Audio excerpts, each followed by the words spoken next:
Hi fellas, nice back here again, and this time I've got another inbox review for you, and we're going to be looking at this monster, the Pro Modeler or the Rubber Monogram Catalina in 148 flavour. Now, this kit is from 1995, so it's quite an old kit. Original, the monogram boxing of it.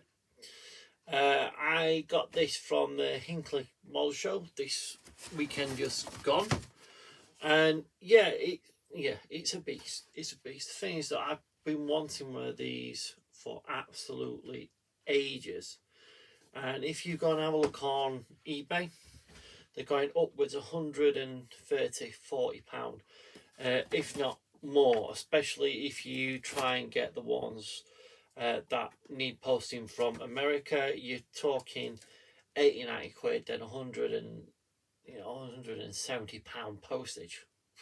Why that much, I have no idea. But yeah, so it's a kit I've been after for a long time, and I got it for the bargain price of £70, which I thought was really reasonable. Now, I've been told it's not the ultra rare one, but it's not me. This is not me buying a kit to put in the stash and just not build. This is going to get open now. This is going to get built at some point. When? I don't know. But bear in mind that this kit is from 95. So, well, that's nearly 30 years old. So we'll just see what it looks like, and we'll put you on overhead, which I might struggle to get everything, but we'll try. Anyway, speak to you in a minute. So we're going to start with the instruction manual. Okay, so this one, boxing is actually from 1997. The plastic inside is from 95. We've got a little bit of blurb on the front, but then we open it out and we've got our black and white assembly instructions, and we have got a colour call out just down here. So you've got your colour, Pro Modeler colours, FS numbers, which is probably going to be the ones I go to most, and then you've got them in German, Spanish and French. So starting in the first place, or step one, we've got some figures, which we'll look at in a minute. And as you see, we've got a pilot, co-pilot, first gunner and second gunner. We move on to the cockpit assembly. So we've got the seats and all that sort of stuff with the colour call-outs. And this is where I like it with this. We can actually see some, now I know the black and white, but we've got some reference photos there. So we've got the pilot seat with the harnesses, and then we move on to the next step. So building up the cockpit. Again, it's going to be very basic because of the age, but this is the only kit in this scale. Then we move on to the next step, and you can see that we've got the control columns for the pilot and co-pilot, or second pilot as the Americans call them. Putting some more of the bulkheads, more of the control surfaces together and all that sort of stuff. Then we've got the two fuselages in step 3, putting the windows in. And yeah, it's looking really nice. Moving on to step 4, landing gear assembly. So this did have wheels, as we can see, so it could land on a runway, and it obviously was a flying boat. Moving on to some more of the wheel assemblies, and as you can see, it goes in from the inside. So I'm hoping that I can build this without putting the actual lower the legs in there. Waist compartment assembly. So I believe that's the gunner's platform. Interior assembly, so putting the cockpit in, the bulkhead for the rear gunner part. Nothing in here in the center, so you're going to have a few small windows, so you're going to be able to see in there. So I don't know what to do about that, but we'll figure that out when I actually come to build it. Then we've got the actual joining the fuselage together. So it's telling you to add weight here, and also that there's a little plastic part that go in there to support it, to stop it being a tail sitter. because this has got a tricycle undercarriage, so there's no tail wheel, so we'll have to make sure we put enough weight in the nose to be able to weigh everything down. Final landing gear assembly, so putting the nose wheel in and together, 2-part, and putting the wheels on. By looking at it, it's depicting that this has actually got weight on wheels. Step 9, we have the nose gun, the cockpit part, again some more lovely reference parts. Then we've got the rear blisters for the fuselage up here, again where the 2 gunners parts are in lovely left and right of the actual parts themselves. Then the wing assembly, so top half 1, 2, 3, bottom half just the 2 parts with a engine and the cell going on, and the 2 exhaust stacks. We've got the outer floats, so they'll either be down or up, hidden into the wing like is shown in here. Then joining all these together with the struts for the wings, the tail and all that sort of stuff, and the control surfaces, and then all the last dangly bits. So we've got an antenna for the black cat one only. We've got some fuel tank vents going in there, the propellers, landing lights, depth charge and bombs, and then some more wing antennas going on there. I don't know whether that's just for the black cap or whether it's for both, but once I do my research I'll be able to find that out. Looking at things, it's for both because it's just there on this one. So this one's from August 12th 1942, with first land at Guadalcanal airstrip. It was powered by aid to Vice Admiral John S. McCain. Okay, so very little decals, which is good. I always like that.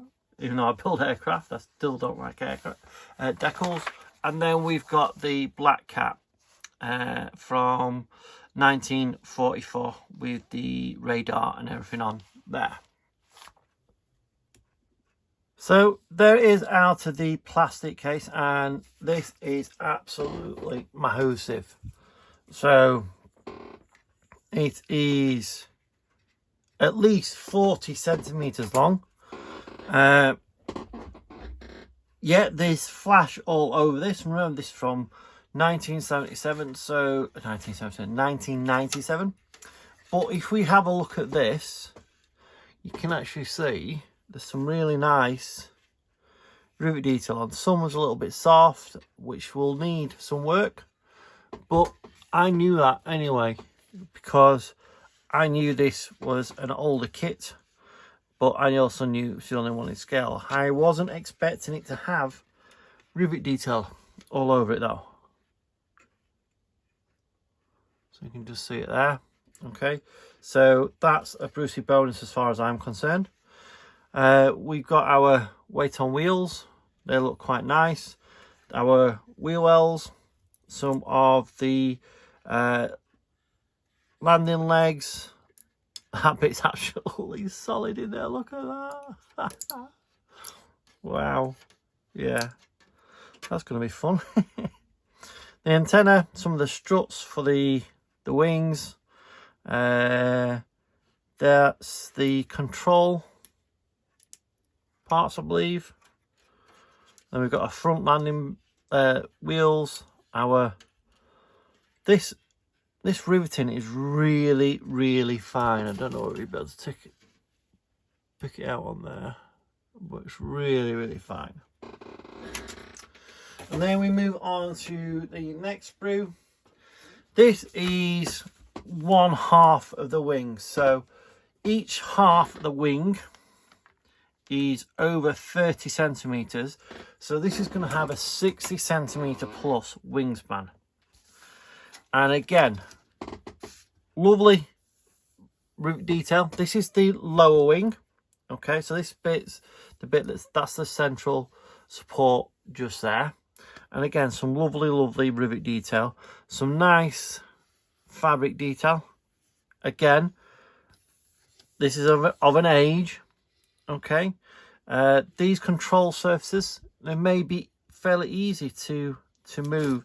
It doesn't look like there's actually a lot of that needs cutting out to be able to move those. Again, the upper wing, some really nice detail. We have another sprue that's, if I can get it untangled, just bear with me 2 seconds. Decided it's going to lock into, there we are, that's how it's got trapped. So check that out.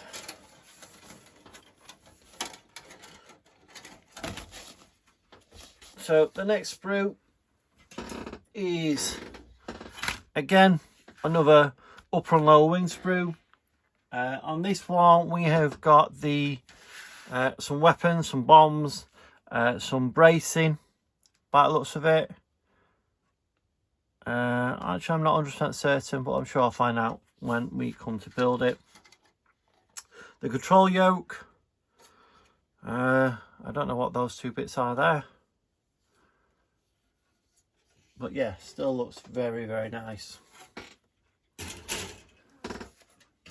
And then we've got the main upper central part of the wing with the engine nacelles. We have again some really nice detail on these floats. Okay, so we've got the 2 floats that join together. We have the guns. Okay, so they're probably 50 cal. The central bit where the gunners sit, and all the bulkheads and the instrument panel.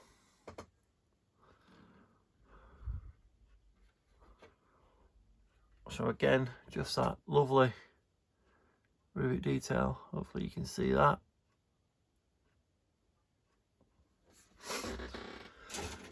We've then got the pilot figures.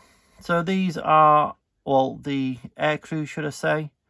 So you've got 2 just there. I'm assuming they are the pilots. And then we've got the 2 there. They're the gunners with craning up and looking up as they are. And then we have the clear parts. Yes, they have been slightly scratched, but nothing I won't be able to buff out. And then we've got the actual nacelles or blisters on the side. And again, it looks really nice. Really fine detail for the framing. So that's going to be not tricky, but you know, we're not going to be able to do anything brilliant with masking, so I might have to get a mask set for this, but we'll see. And then onto the decals, which the person who kept this kit before has really looked after. Okay, as you can see, there's not much wrong with these, but I probably won't use them. I'll either get an aftermarket set or I will use the masking, because I can't envision these lasting too well, because like I said, these are from, as you can see just there, 1996. Printed by Vitachrome, it says just there. So that's the Pro Modeler Revel Monogram Catalina. Wow, this is going to be a beast once it's done. I don't know quite what I'm going to do with it or anything like that as yet. Like I said, I just know that I've been wanting one for a long time. So I hope you enjoyed that. For an older kit, it absolutely looks brilliant. And like I said, I'm hoping it goes together reasonably well, so I don't lose a lot of that detail. But we'll see when I come to build it. When that'll be, I'm not certain. Okay, so watch your space, and I'll see you next one. Bye for now.